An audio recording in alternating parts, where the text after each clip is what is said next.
Nagtapos ang huling chapter sa pagdating nila Hoshina at Narumi sa labanan laban sa Daikaiju of the Meriki era na nagbigay ng pag-asa sa ating mga katropahan.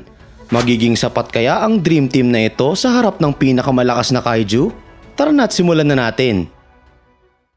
Ipagpapatuloy natin ang kwento sa chapter 116.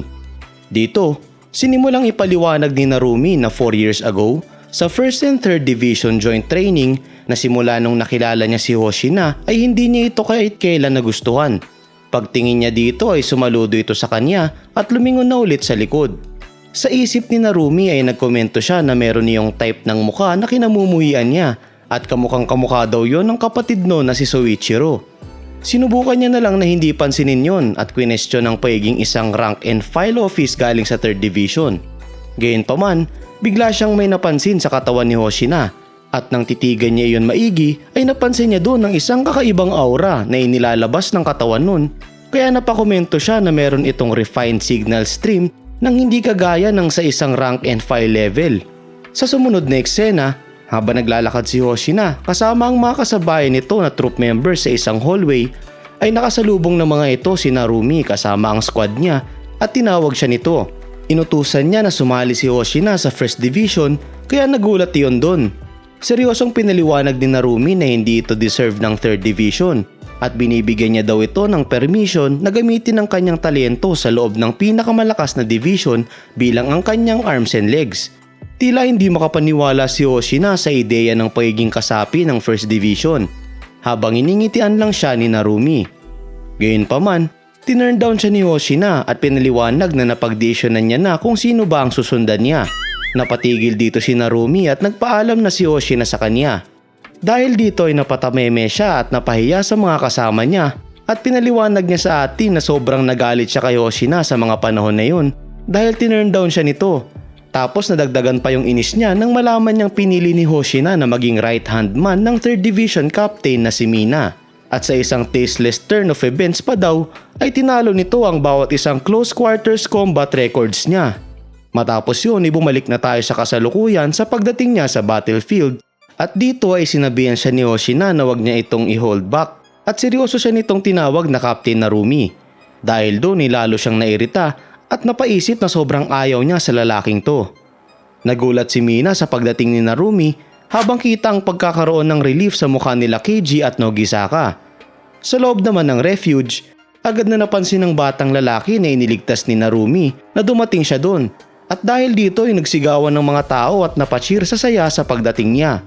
Gayunpaman, nang masaya palang sasabihin ng batang lalaki na magiging okay na ang lahat, ay naputol yun nang magpadala yung Daikaiju ng kanyang incantation attack papunta kay Narumi na nagsanhi ng pagkawasak ng building na kinatatayuan nun. Napanganga yung batang lalaki sa takot at gulat, pero nang tignan ng Daikaiju ang pinanggalingan ni Narumi ay nakita niya na wala na iyon doon.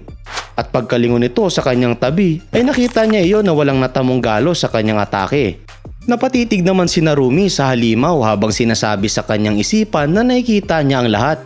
Tinawag niya si Hoshina na bowl cut at habang nasa likuran yon ng Daikaiju ay nairita niyang sinabi na hihiwain niya yung halimaw na yon hanggang sa bumagsak at baka idamay niya yon sa proseso. Kaya sumagot si Hoshina na huwag siyang mag-alala at maiilagan siya nito. Matapos yun ay sabay silang sumugod papunta sa halimaw ng may pambihirang bilis. At nang makalapit na si Narumi ay agad niyang ginamit ang kanyang squadron style gun-sword technique number 2/salvo at nagsani iyon ng sandamakmak na pagsabog sa buong paligid na may lakas na kayang magpawasak ng kalapit nilang buildings. Pinaliwanag naman dito ni Kurusu na kapag ang isang captain class officer ay nag-engage sa isang labanan at full release, ang area ay nade-designate bilang isang danger zone sa mga officers na may unleashed combat power na bababa sa 60%. Dagdag niya na ang combat power ng isang captain class officer ay umaabot sa level ng isang Daikaiju na kayang lamunin ng ibang officer at patayin sila. Lalong-lalo na daw dito kay Narumi na nagiging Kaiju number 1 at ang nagmamayari ng pinakamalakas na combat power sa Japan. Wala raw officer sa mundo ang kayang mabuhay sa loob ng 100 meter radius mula sa kanya, pero yun lang daw ang inakala ni Kurusu. Dahil sa kabila ng mga kondisyong ito, malayang nakakagalaw si Hoshina sa loob ng domain ni Narumi. Pagkatapos ng atake ni Narumi ay agad na nag-follow up si Hoshina dito ng straight horizontal slash sa katawan ng Daikaiju at agad naman yung sinundan ni Narumi ng kanyang slash strike na nagawang mailaga ni Hoshina. Matapos yun ay sinundan nila yan muli ng kanya-kanyang strike sa may harap at likuran ng halimaw. Ipinakita dito ni Hoshina na sa kabila ng destructive power na nilalabas ni Narumi ay nagagawa niyang makakilos at makasabay sa labanan. Sa isang iglap, bigla namang lumabas yung Daikaiju sa likod ni Hoshina pero agad na sumugod si Narumi habang sinasabi na wag yuyuko itong si Hoshina dun. Nagpadala ng slash attack si Narumi at yumuko naman si Hoshina para hindi siya matamaan habang yung Daikaiju ay ginamit ulit ang phase shift move niya para makailag. Nag-teleport yung halimaw sa kabilang banda pero agad yung nabasa ni Narumi kaya mabilis niya yung sinugod muli. Napasigaw naman si Ten kung sino ba yung lalaking ito at sobrang lakas daw nun. At sinabi nito kay Hoshina na hayaan siya nitong kalabanin yun. Pinatahimik naman siya ni Hoshina at pinaliwanag na yung nilalang na yun ay yung kaisa-isang kaiju na pinakahuli niyang nais na kalabanin ng one-on-one. Sa control room naman, manghang-mangha yung assistant sa kanyang napapanood. At habang nangyayari ang intense na laban na ito, ay napakomento siya na ito ang tag team ng close quarters combat de facto top 2 ng Japanese Defense Force. Habang nangyayari ito, napatingin si Hoshina sa walang malay na Kafka at sinabi nito sa kanyang isipan na kahit na magawang makasurvive nun dito ay masyado na yung nabugbog kaya hindi niya na yun pwedeng palabanin pa. Sumugod siyang muli at sinabi na sila na ni Narumi ang tatapat sa halimaw at magpapatumba dito. Naganda siyang gamitin ng kanyang move na number 6 8-fold slasher at sinabayan niyo ni Narumi ng kanyang 7 branch sword sa kabilang side ng halimaw. Gayunpaman, nang makadikit ang kanilang blade sa Daikaiju na ito, ay pinigilan nito ang kanilang atake gamit lamang ang mga kamay nun nang walang halong hirap. Kita ang pagkagulat sa kanilang mukha nang mangyari ito at bilang counter ay nagsimulang mag-bulge ang katawan ng Daikaiju na parabang sasabog.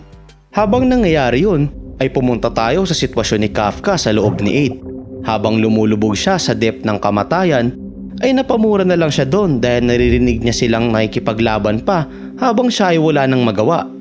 Sinasabi niya dito sa kanyang sarili na hindi pa siya tapos kaya pinilit niyang makabalik pa sa labanan.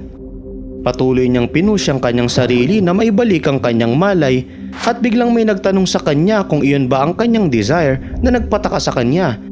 Nagtanong ulit ang kanyang narinig na boses kung ang pagpapatuloy bang makipaglaban ang kanyang desire kaya napatanong na si Kafka kung sino ba ito. Tinanong naman ng boses na sa kabila ng severity ng kanyang mga sugat ay gusto niya pa din daw bang bumalik sa battlefield kung saan tinanong ulit ni Kafka kung sino ba ito.